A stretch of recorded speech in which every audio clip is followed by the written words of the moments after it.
وعشان تعمل محطه وتعمل لها مكثفات بتاعتها ومراوح بتاعتها دي عاوزه مساحات كبيره جدا، عندها اراضي زراعيه ما تلاقيش كلها ملكيه خاصه عشان تعمل دي هتتغلب على المشكله دي.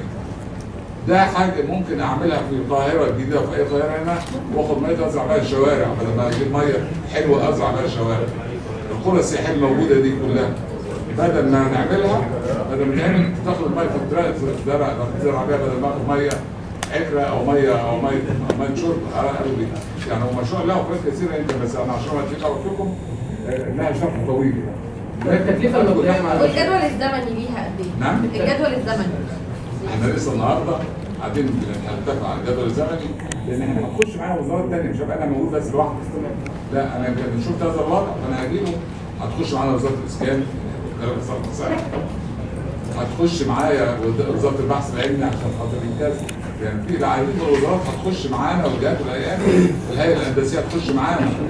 احنا هنحدد. طب والتكلفه عشان تبقوا عارفين، اولا هم ناس عمليين جدا، هم دول بتوع قصر الزمن.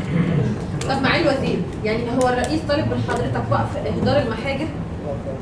يعني هو خصص المحاجر بالظبط يعني تعرفيته وتحب تألفي. انا اكدت حاجه بس عشان بس ما تألفيش برضك انت. مش طلعي كلام تأليف. انا قلت للسيد الرئيس طلب ان احنا نحدد المحاجر، وبعتنا له المحاجر كلها راحت عرض على رئيس الجمهوريه، واتضح ان ما يتعداش 15% المرخص.